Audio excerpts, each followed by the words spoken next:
we got ourselves a little treat coming to us via Skype, all the way from roughly Sydney, Australia. We can say roughly Sydney, Australia. We've got up-and-coming rapper, music artist, and all-around ne'er well-to-do Mugzy. Mugzy, are you there? Yeah, how you doing, guys? Good. Yeah, all the way from Sydney, Australia, on the land down under on the opposite side of the globe. How crazy is that? You know? Well, no, And what's you crazy sound is so close. Yeah, what's crazy is the time machine. So it's like already March 18th over there already. it is. It is So 12:15 p.m. what's Yeah. tomorrow's news? So I don't have to ask my Alexa in the morning. Nothing at the moment. You know, there's no flying cars and nothing like that yet. So, you know, It's still the same old, same old. Well, all right. Well, that's it. just for the fans out there, the guys that are the gang that's listening to the show and all that. Tell us a little bit about yourself, Mugzy. Where obviously you're from Sydney. As a rapper, what how'd you get started in the rap game? What brought you to the dance? Yeah, I mean, I've been doing hip hop music for about 13 years now. I started when I was 14, and it was kind of just I guess in a sense, an outlook of my situation at the time of fighting through my adolescence years and the crews and stuff that I was with. And instead of dosing myself up with pills, man, I'd rather just use this as a therapeutic kind of thing. But when I became more older and more mature, I really wanted to learn with this culture and how hip hop has become so universal. From the States to Australia and worldwide, man. And, I felt it would make me more a guarantee and more predominantly, respectable MC than just doing that as the music side of things, man. And, yeah, it's been one hell of a journey. Sure, yeah, right on. And I'm sure as a rapper, I mean, there's not like too many crazy gang wars going out there in Australia, is there, or is there? Oh no, there's nothing like that, man. It was more, yeah, like I mean, you get like the whole wannabe kids and stuff like that, and it's funny, man, because like at these hip hop gigs, I run into them sometimes, and it's like, man, like like get out of here, It's just like, yeah, if you were put up to like real gangsters and stuff, like you'd be shitting your pants, So yeah. That exact thing happens around here a lot too with the kids and stuff. So yeah. There's a lot of pants shitting in Montana. So, yeah, man, like they like Tekashi 6ix9ine, they snitch on everyone, Yeah. Well, so yeah, I mean, and you kind of answered the question on this, but I mean, artists are artists. I mean, myself, I'm a writer and an illustrator and a musician. Sometimes, as an artist, the art picks you, or you pick the art. What made you choose rap over some other type of medium of expression? Honestly, I think. I think around the time of the early thousands, it was such a big promotional tool for it. Like obviously, we've had the the 70s, the 80s, the 90s, but I remember just looking at these dudes like Eminem and Tupac Shakur and Nas and 50 Cent and stuff, and they just had like this raw aggression, like aura around them, where they could just walk into any situation or any circumstance, and this culture, like of what they were breeding of hip hop, would just not bring them down, man. And I just wanted to fuel myself with that. But that, at first, I will admit, like I was pulling the whole Stan kind of Eminem, shit, man. But Right. then I would like see these pioneer guys like KRS-One and Grandmaster Caz and stuff. So you can have your influences, but if you're mimicking what your idols are doing, you will not, have a longevity in this hip hop. Like you will be looked at as kind of a phony sort of artist. So in the sense, I sort of dropped the whole Eminem act and found my own path and used my own tools and stuff to just write about, my depression and that kind of thing, and try and hopefully help the next youth in need, whoever's listening to it, man. And But I never went overboard to the point of dyeing my hair blonde, man. I never went to that level. Um, so yeah, I wasn't like Jonah Hill in I think it was 21 Jump Street when he had the braces and everything, man. Well, you know, and as you ask that, it begs a serious question. Then, so are you a Biggie guy or are you a Tupac guy? That's a great question, man. Honestly, I'm more a Puck. Yeah, I'm more a Okay. Tupac fan. Obviously the social message, but at the same time, I still think Biggie had the better flow. Like, he had the better tones and stuff, but the social message wasn't there as fully as Puck was. And in saying that, I don't think we'll ever close that case, man. That's what has it been going on since 1995? Yeah, I think 95, 96, man, and still haven't closed it. Like, come on, So, So, as a follow up to TJ's question, other than music, what is your other favorite form of art? Like, is it painting or something else? I love acting as well. I love I've done some like short independent films and stuff here in Australia, sure. but I also love, you know, um, flip it away from the hip hop sort of world, man. I love comic book writing and stuff, man. I know it's such a left field, but just dabbling in different storylines and just like especially Batman, like knowing how dark and gritty that whole universe has become. I love stuff like that, man. How they can take a character and it's so kiddie and friendly at first, but then like later on they can just flip it to an adult version and then like like an over the top, like, whoa, what did I just kind of read version, Yeah, so I love that kind of stuff, man. It's just the only problem I have with comic book writing, man, is sometimes like you'll look at a character that you love and you think I could write a dope story to that and send it to whatever writer, but it's copywritten, so it's like it wouldn't be allowed unless you're under their umbrella, man. So it's kind of like it's very difficult to try and figure out your own superhero or something when everything else is taken. Right. So. Well, Yeah. that's why we totally avoided the superhero route with our comic and went crime noir, with old detectives and that. Nice. So, figure we found a different playground to play in. So Kinda, yeah. so that right there is a little bit solid. more grounded in reality. Yeah, so that's a solid piece of advice for you right there. If you want to get into the comic book gig, figure out something that nobody else is doing and do that. Yeah, absolutely. And what a deja vu kind of thing. I didn't know you were doing comic books, man. That was weird, man. Like that, we kind of paired those two together just at the time. Yeah. Well, Awesome.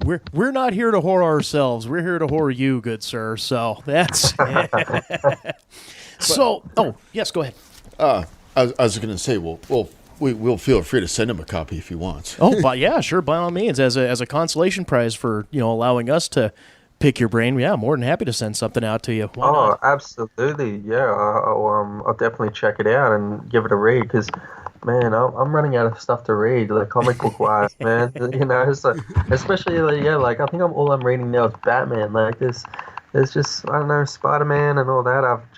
The storylines are becoming a bit dry for me. So I need something good. Do they have Spawn out there? Like Image No. Comics and Spawn.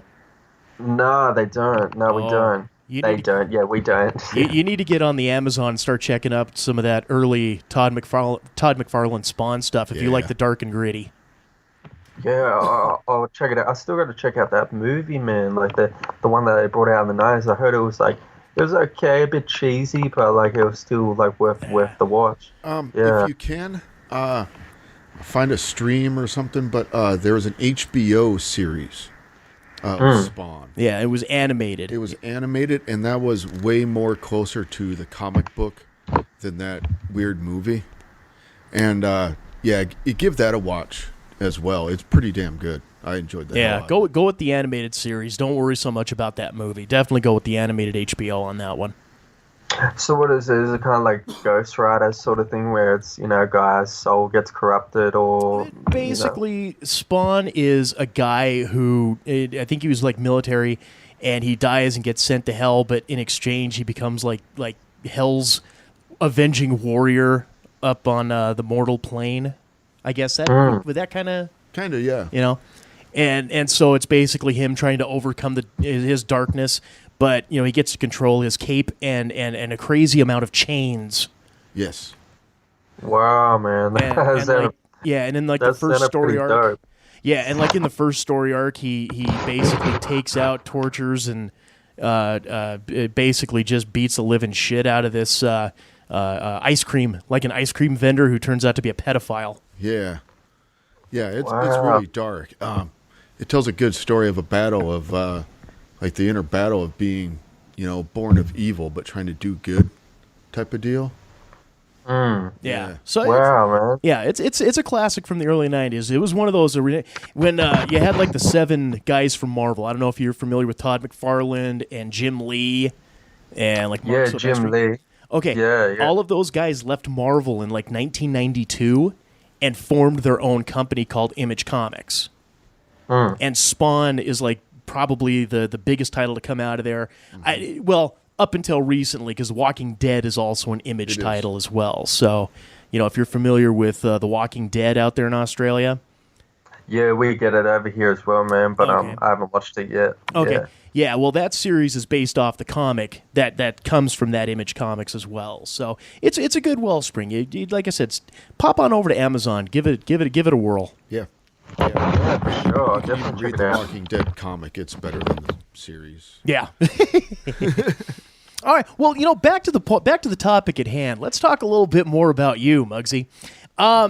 So in today's let's say in today's artistic climate, whether it's music or comic books or whatever it might be, stuff like the internet, like YouTube, like Facebook, social media, different outlets. If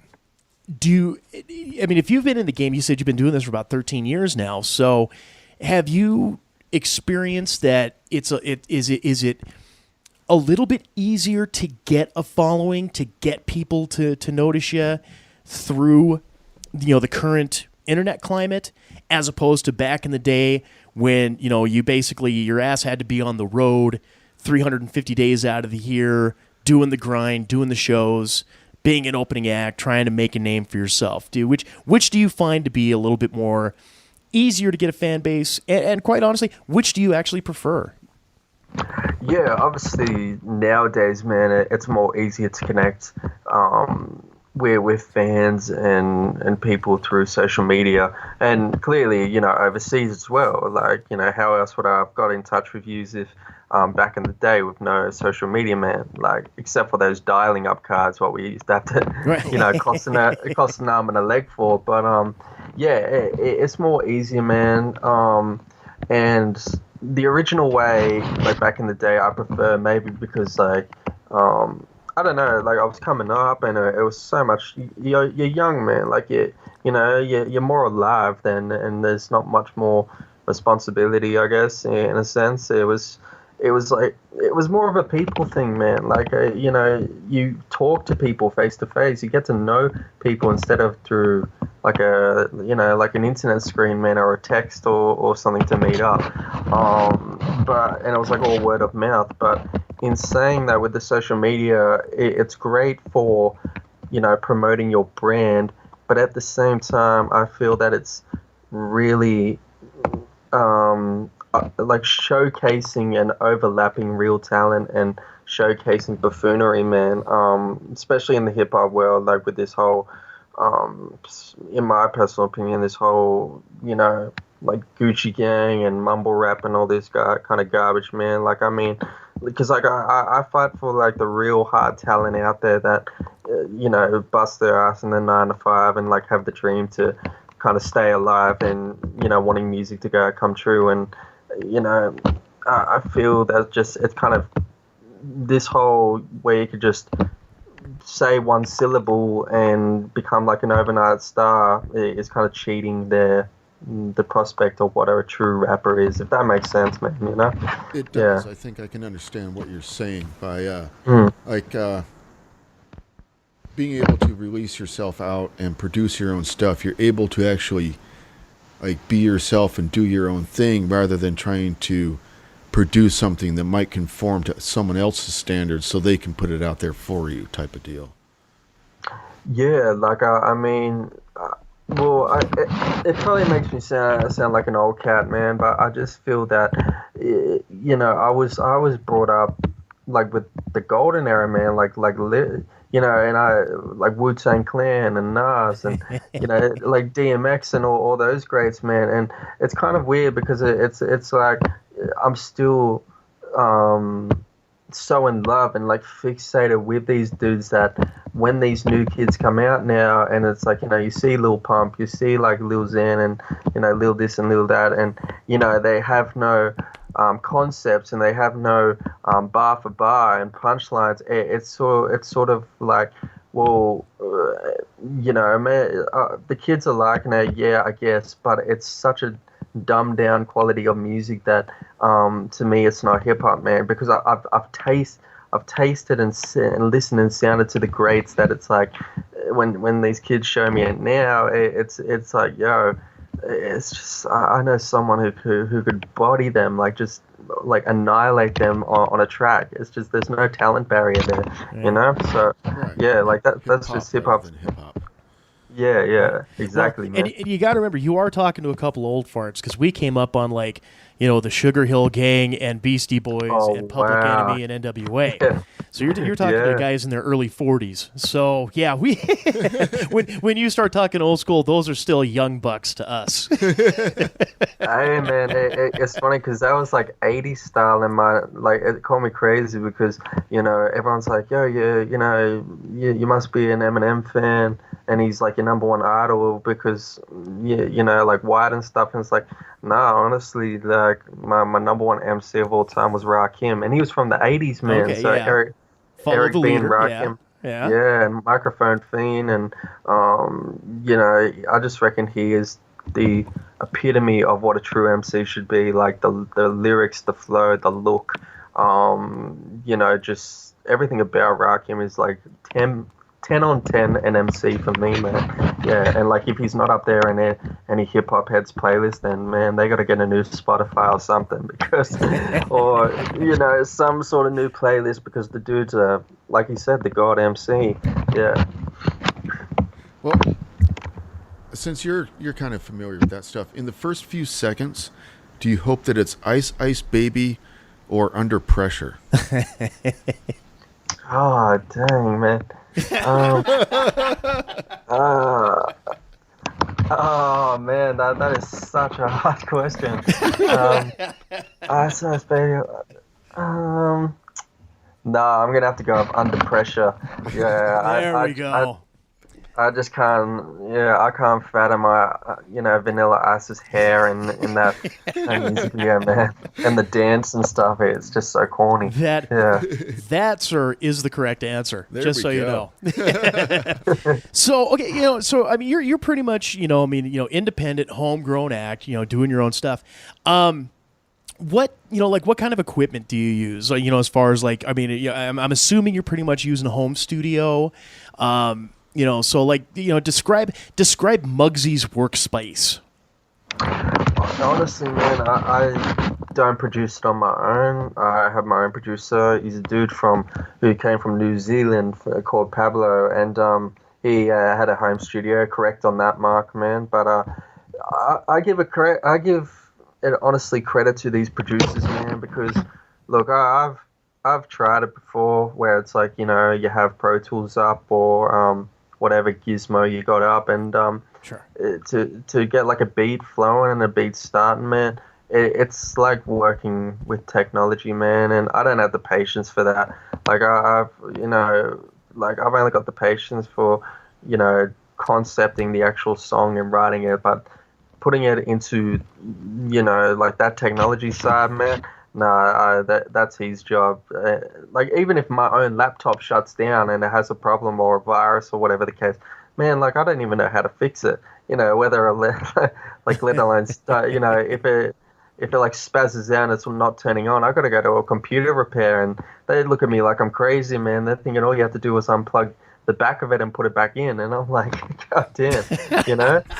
It's just, yeah, man. I mean, like, I'm the worst with technology. It's kind of like the same with cars, man. It's like I drive the thing, but, you know, you can tell me when, like, they fix it all up, what went wrong, and it goes in one ear and out the other. So, yeah, I mean, with my writing schedule, man, I'm sort of the type which is, I take the time to really find the right concept and the right beat, and that I'm not really an artist to just here's a beat, write to it, just to for the sake of releasing material. Like I like to take my time and find the right concept to, you know, at least I would know which would be best to promote out there. Because I know dudes that really, you know, just produce material for the sake of it, and I feel like their catalog gets a bit clustered in a sense. It's like, hey, check out this new song. It's like, dude, that sounded like it's something you did like a few months ago, and a few months ago after that. It's like, yeah, but it's material, and it's like, yeah, but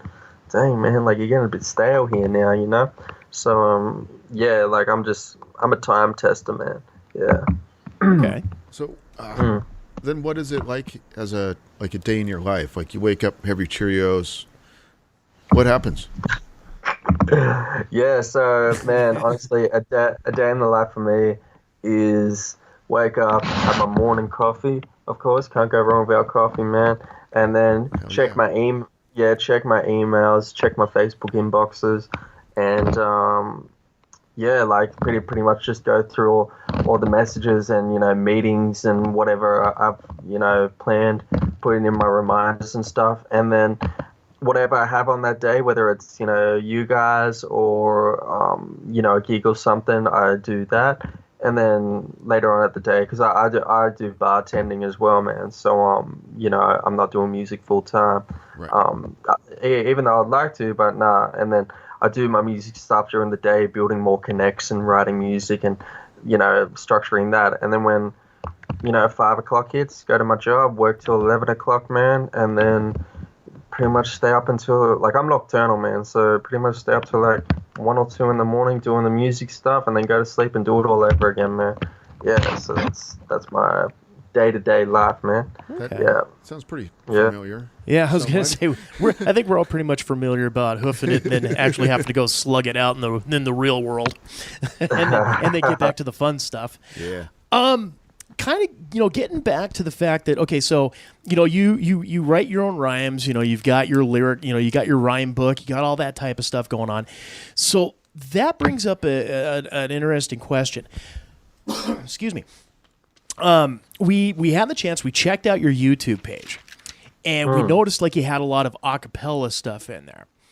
And so my question on that is the a cappella stuff either A, because, you know, you don't have a producer and you just wanted to bust something out, or is it that you actually, you know, had that, you know, had the a cappella, or, you know, you had the rhymes to music, but you didn't want to get busted on YouTube's copyright infringement crap? Nah, man, nah. So, with all those acapellas on my YouTube, what it was is it's originally one of my tracks, like whether it's Understand Me, My Journey, but instead of playing the beat in the background, it's just like a normal acapella of one of the verses.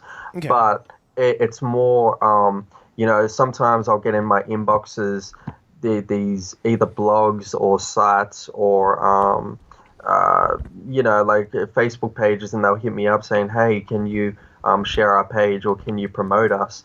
And instead of, just sharing a page, I say, hey, why don't I do just an acapella of, one of my songs, and I'll shout you out, and then you can promote me while I'm promoting you, sort of thing, like a vice versa. And they're cool with that. So, that's why I say, shout out to so-and-so, and here's an acapella for you guys. And then I get into it. And then, they're promoting me and I promote them. So I understand now. Okay. Yeah. Okay. Yeah. Okay. The big one that I think was the song "Superheroes," because the heavy. I mean, and I'm not opposed to the sampling or anything like that. I figure music and art is art, and all that. But it was the heavy use of the old the Fox NFL theme, And Yeah. I was like, boy, if you get that on YouTube, you got both Fox and the NFL coming after you. So Yeah, That's good. Australia, Yeah. though. He shouldn't. So, as like you say, you go out, you do the gigs, you're making the hustle, you're busting your ass. What has been the worst, like, train wreck of a gig that you've had to work? What was one that you were just like, God, I want to do over, or the crowd was just miserable, the promoters stiffed you on pay. What's been the worst gig that you've ever done? No, it wasn't a gig, man. It was actually a TV show, and yeah. So I don't know if there's footage of it on YouTube unless they've taken it down, but yeah. So last year, there's a Australian comedian over here called David Hughes, and he's pretty big over here, and he was doing kind of like a comedy, but also I guess you can call like Dr. Phil sort of show, where it's like contestants come on and they'll tell their problems and stuff, and they'll have a industry panel of whatever the topic is. So if someone comes up and they're like, oh, I can't get a girlfriend or something, they'll have like relationship coaches on the panel to help them out. Or I can't get a job, they'll have like job seekers come on and stuff. And so they were posting up an ad, and I was just like, look, I'm gonna try and get on it and stuff, and see, like, hopefully they can get industry people to come on and say, yeah, we'll give Mugzy a shot, da. And so they said, submit a 1 minute video to us why you would want to come on the show. And I just explained, upcoming artists and stuff, all that sort of jazz. Sent it through to them.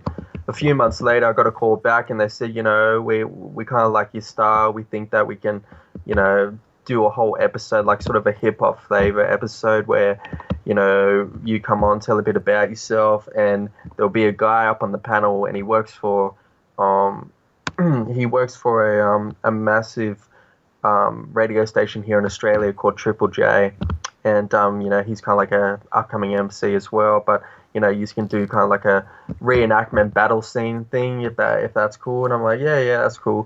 On the day, go down there. I sit up on the panel, and Hughesy's like, yo, tell me a bit about yourself and how you got into it, and da-da-da. And as I'm talking and telling my sort of origin story, he's making these like little slur remarks and stuff, like on my clothes, and like my rap, like not my rap, but like mockery of hip hop. So he's like, oh, you're not like this artist, or you're not like that, this sort of thing. And at the same time, I'm sort of trying to think about what I'm saying and like trying to feed off him, and then when the battle scene came, Hughesy's like, I don't want you to go like 8 Mile style where you are attacking each other. I want you to do like a 1 minute on sort of complimenting me because I'm the host of this. And I'm like, he was like sort of talking himself up. So Matt does this whole 1 minute verse on Hughesy and getting on the show, and like how he won this TV award the other week, and da. And then it comes to my turn, and I'm like, all right, I can either compliment him, or I could compliment him and go on the attack and attack Matt. So that's what I did. And and I knew that this Matt O'Kine guy, because he was an upcoming comedian as well, he's like holy grail sort of who he looked up to was Eddie Murphy. Like in all of his interviews, he would say, oh, I started comedian work because, I loved Eddie Murphy and da. And having that knowledge behind me, I was like, okay, I'm going to use, the line I was going to use was, did I destroy your credibility? Maybe because I'm as raw like Eddie Murphy. And that line just, because like when I was doing it, like something hit my brain to say, this is not just Sydney watching this. This is all of Australia watching this show, and I literally went cold turkey, man. Like my mind just went blank, and I lost that line, and like I was like, fuck, I lost my line, and like I literally like choked, and then Hughes was like, and that's Mugzy, like that. And I went back to like, the crowd, and man, I was so gutted. I was just thinking, please, Channel 10, do not, cut that out of the segment.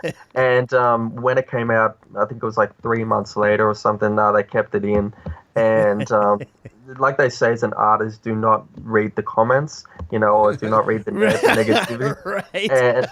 And man, I read them and stuff, and yeah, man, like basically, I felt at the same time, I felt at the blink of an eye of everything I've worked for, I sabotaged my career in that moment, and yeah, I basically hit rock bottom, man. Like, it was crazy. It was a crazy time for me. Like, I was just plowing myself with the drink and the drugs and stuff geez. until like it hit November last year, and I was like laying in a hospital bed fighting for my life, man. And yeah, it wasn't a fun time, but it's like, yeah, that was probably my craziest experience, man. And funny, after that, in December when I got out of the, late November, early December when I got out of the hospital bed, Husey, the producers and stuff hit me up and said, hopefully you got some, recognition and stuff, or some exposure from our show. Hopefully, it all went well and stuff. And I said, no, it's basically,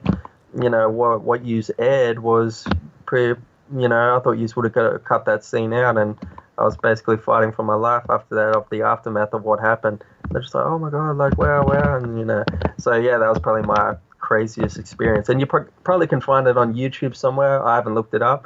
I didn't even watch the show when it came out. I just found out word of mouth through my friends and family, because they were like, why didn't you watch it? And I was like, well, I don't need to watch it. I lived it, right. So yeah. So that's my crazy story, man. And sorry to ramble it on for so long. Every year we have like the cons here of, Comic-Con when they come to Australia, or we have one here that's more bigger called Supernova, and which have more bigger acts, which is in July. And it's kind of like my wind down once a time a year, where I can just get away from music and work and everything, and just wind down and just relax for a bit. And last year,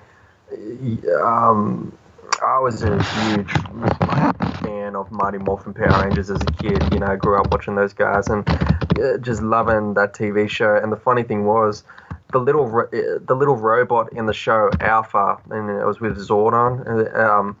The actress that played that little robot is Australian, and I went up to the table and I was like, I'd love to meet you and stuff like that. And before I could open my mouth, she was like, you're Mugzy, right?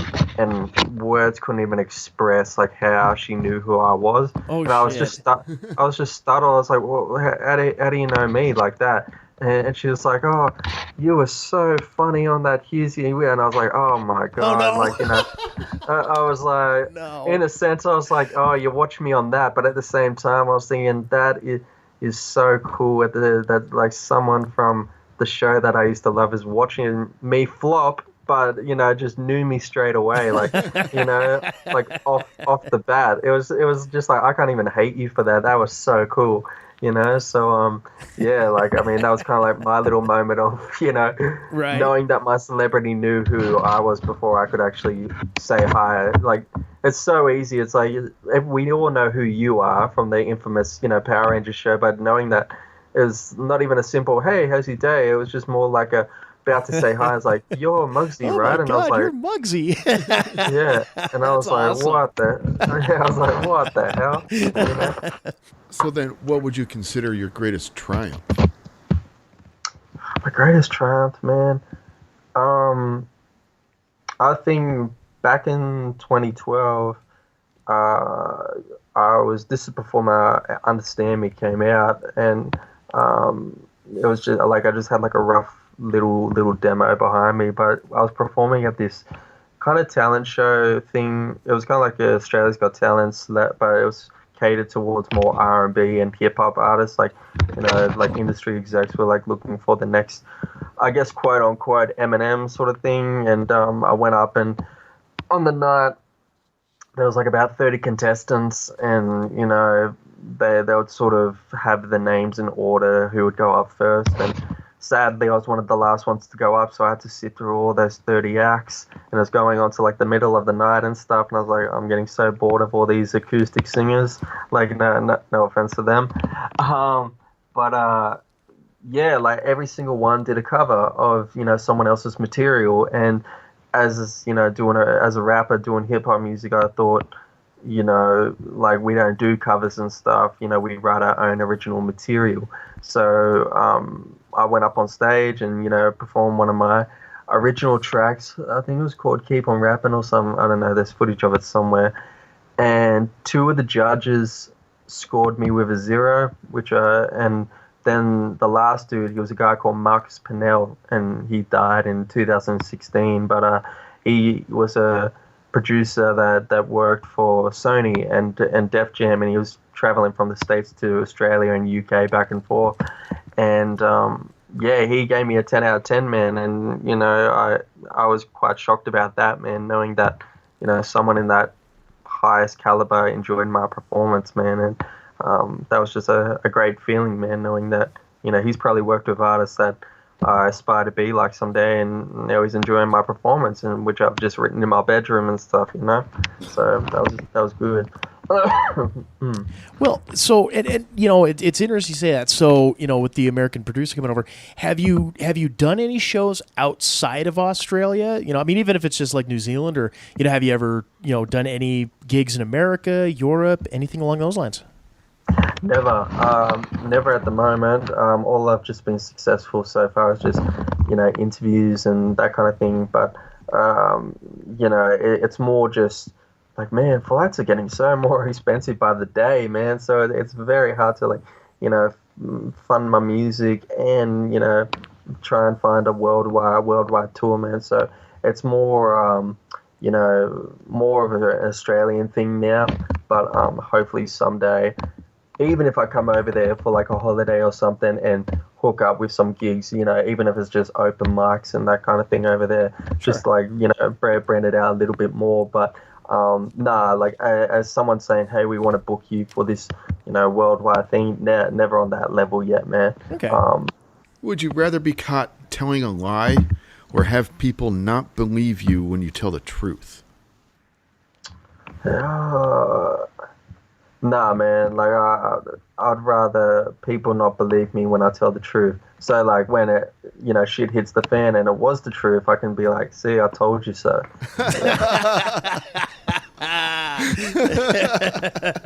Rub their noses in it. God damn it.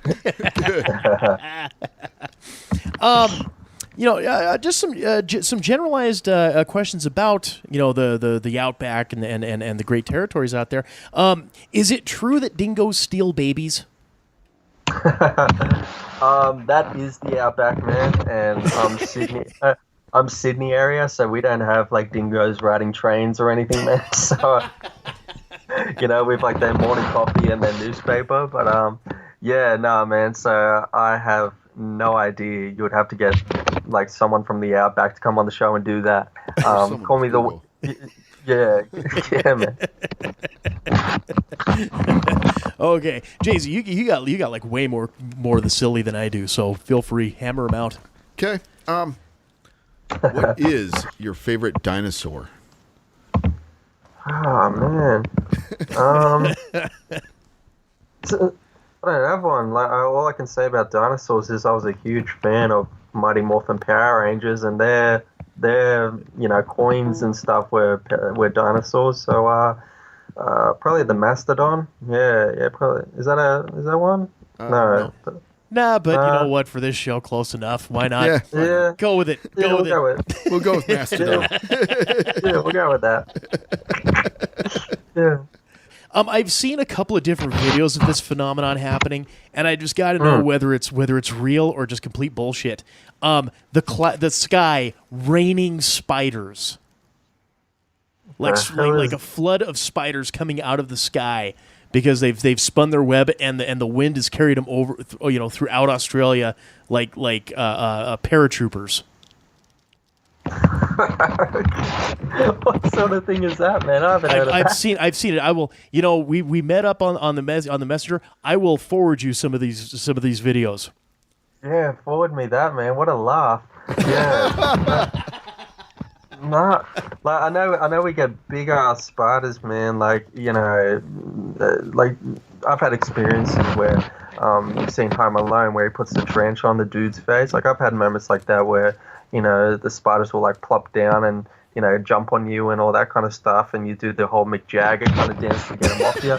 But yeah, like never like flying in the air. Like you're like a parachute, man. That's crazy, and funny at the same time. If you had to lose a limb, like an arm or a leg, which one would you sacrifice? Gee, leg for sure, man. Yeah, leg 100%. So you can just get one of those. I reckon it'll be more easier, like, to try and figure out how to use it than using an arm one. And Prosthetic? Yeah. yeah, I understand man, what you're yeah, saying. I think I'd go the same route because, yeah. yeah, man, like 100%. And guys, I don't know, man. I need my hands for other reasons, you know. Well, they are very versatile. Yes. Yeah. A generalized question I've been asked by a couple folks, and it kind of entertained my thoughts as well. Is the entire continent of Australia out to kill human beings? No. No. No. No, like The humans have taken over and they have cities and stuff over there, TJ. Now you know that, right? well, it's still a big landmass. But I mean, with insects and stuff like that, it depends where you're really from, man.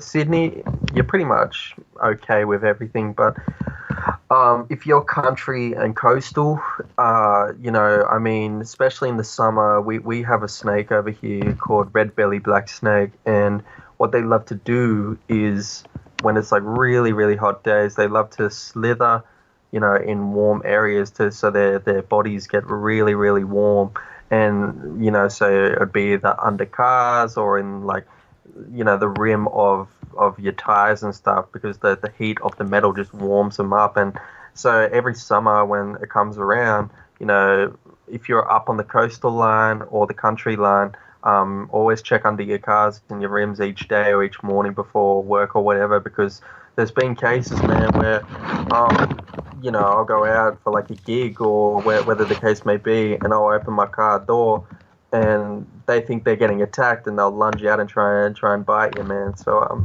yeah, it's not fun, So, luckily, I haven't been bitten yet, because they've got venom in them, and you would have to be rushed to hospital for that treatment, man.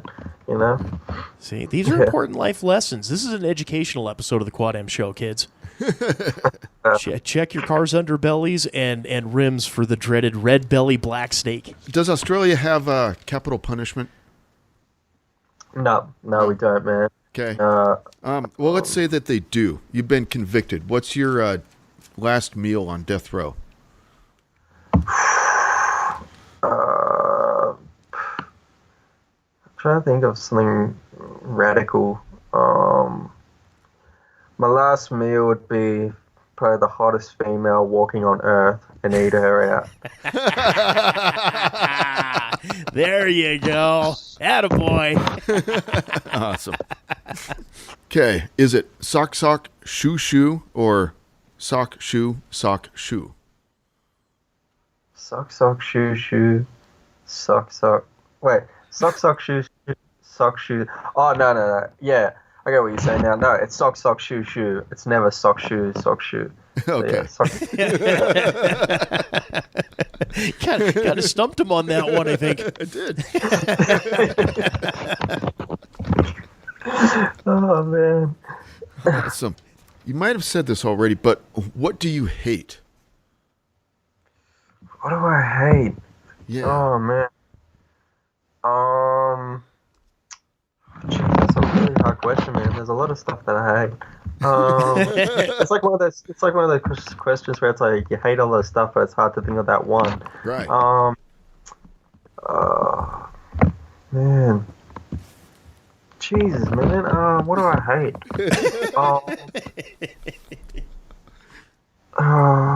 I think you finally stumped him, Bert. Maybe. Yeah, man. Yeah.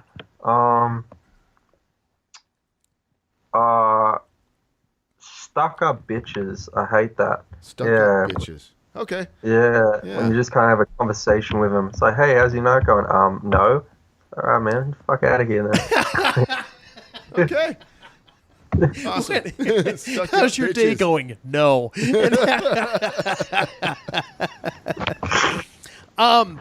So we all pretty much know, the history of Australia. It was established as a penal colony, or a penal area for Britain, right? They'd send all the criminals down there.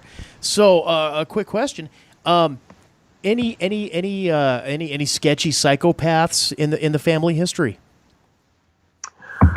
It's funny, man.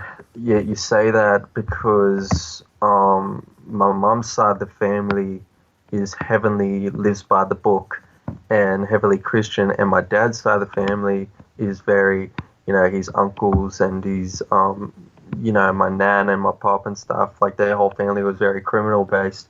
So yeah, it like when we always go down there to visit them, and I visited there like 2 days ago. They've always got a new story to tell about one of our past uncles, what they did, or like what her brother-in-law when he was alive did. And my dad hates it personally. Like he's like, oh, mum, don't bring him up and stuff. He's kind of ashamed of it, but I'm always like, no, I want to hear, like, because it's such a radical, you know, It's the fun not side of every the day. family. Yeah, it's like it's a radical, not everyday life kind of thing.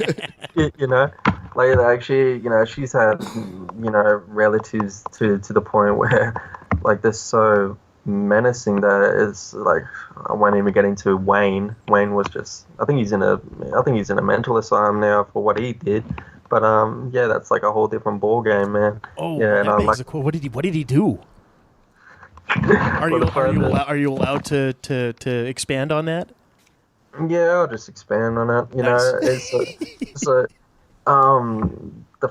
the latest story that I got on him was so because he's related to my pop. I think it's my pop or my nan. No, yeah, my nan. He's related to my nan. So, yeah, he's like in a mental asylum. Of last time we heard about him because he was at a pub and he was getting drunk and the bouncer said, "All right, buddy, you've had too much. Get out." And because he's a fucking psycho, he's like, "You can't kick me out," and all this sort of jazz. And the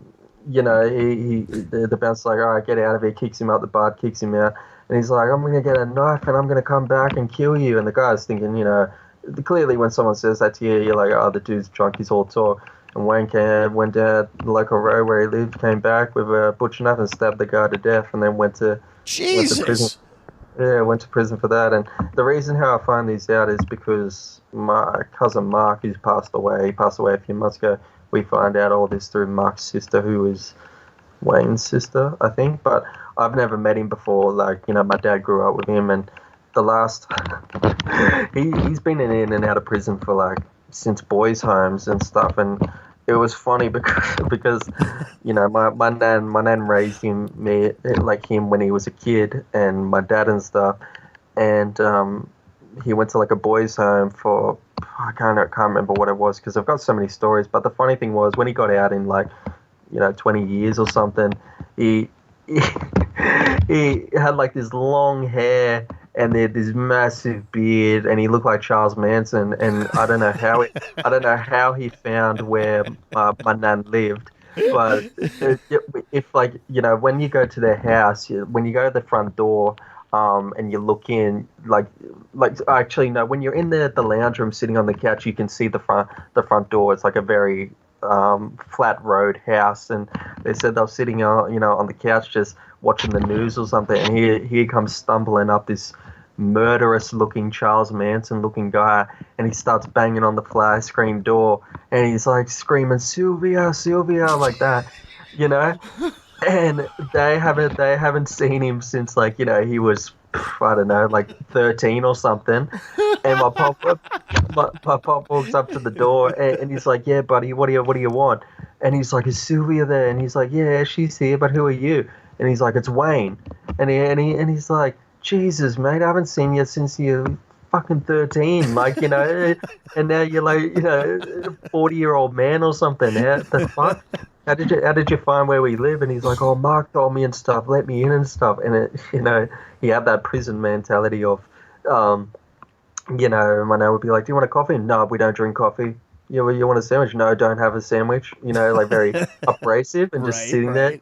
Yeah, but luckily I haven't met him before because he sounded like an absolute psycho, man. Stabbing someone to death, Jesus. Yeah. Awesome. Okay. Yeah. Oh, Uncle Wayne. That's Yeah, pretty much. when I came up with that question, I thought we would have to go back into the family tree. I didn't realize it was only like a branch away from you. What would you want your funeral to be like? Funeral to be like. I always have that fear, man, of, when you die, that somehow you're in the coffin and you didn't actually die and you wake up. Like, like it's like your body goes into sort of a sleep coma state and they're like, oh, he's gone. And then, like, you wake up and then somehow you're trapped now in the coffin. That's the kind of fear that I have of just thinking, fuck, I hope that doesn't happen. Or you get cremated and you actually wake up while you're getting cremated. I don't know. It's weird, but yeah, with my funeral, I don't know. Like, just hopefully they play good music or something, man. Like I've been to some funerals where it's like they play some pretty terrible music, and I was like, that didn't relate the person at all, Yeah.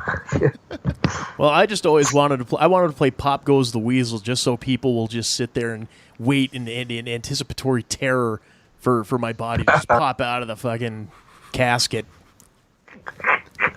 I think personally, when my dad goes, he would want to play like Rolling Stones or something. I'd be like, what? It's like, what? So everyone goes up and dances in the funeral, and your coffin's just laying there. Yeah.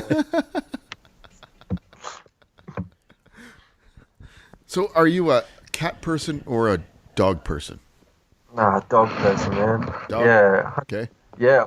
But not all dogs, man. I mean, purse dogs. What is it? Like what Paris Hilton have? I think they're called purse dogs. Yeah, I know what you're talking about. Yeah, like little chihuahuas and stuff, man. They're useless. Indeed. Yeah, they're just. Yeah, you can't train them or anything, and yeah, no, I like a smart dog, like one that you can train, and then they become your just loyal companion, man. They're dogs that I love, Yep, I understand. Your house is on fire. You've saved your friends, your family, and your pets, but you have time to go in for one more thing. What do you get out of your house that's on fire? My iPod. I can't live without that thing, man. Like literally, that's my everyday device. Like I need my iPod to listen to music every day, man. And I swear that it's funny. I'm like, there's been times where I'm so in love with it that my brothers prank me. That they're just like, oh, I deleted all your songs. I've got like 4,000 songs on it, and it's taking me a time to round up all those artists and stuff, man. And there's been times where I feel like they've pranked me too good, or to the point I'm just like, you got to be shitting me, So yeah, my iPod, man, 100%. I need that thing every day. Okay. He answered that. He was right on that too. You've thought about that, haven't you? Yeah, for sure, man. Because we're sort of yeah, man, we've had some pretty bad experiences with my houses, man. So yeah, like I got to think about these things, If you could have dinner with anyone from history, who would it be? Anyone from history? Jesus, man. Anyone from history? So it has to be history, or you just mean anyone? Just anyone all time that you could sit and have dinner and a conversation, pick their brain. Yeah. Just anybody. Oh God. Okay, so it would have to be someone you could have a convo with, but also someone friendly and get on all terms with. Honestly, man, I wouldn't even say history. I would say even today, like with Hollywood and stuff, the nicest person I've seen in Hollywood and actors wise is Michael Keating. Like honestly, like I'd love to sit down and just have a conversation with him, man. Like he probably would just like have nothing to say because he just looks like an average dad. But like that dude is looks just so humble. Me and my brothers call him like he just looks like the guy at the family barbecue that just gets along with everyone, you know. So yeah, Michael Right on. Keating, man. Okay. Yeah. Okay. Well, final question to kind of wrap things up. What's been the greatest podcast that you've ever been interviewed on? Jeez, man. Here's a hint: if you answer anything other than the Quad M show, that's the wrong answer. Are you sure not? You sure not Howard Stern show, man?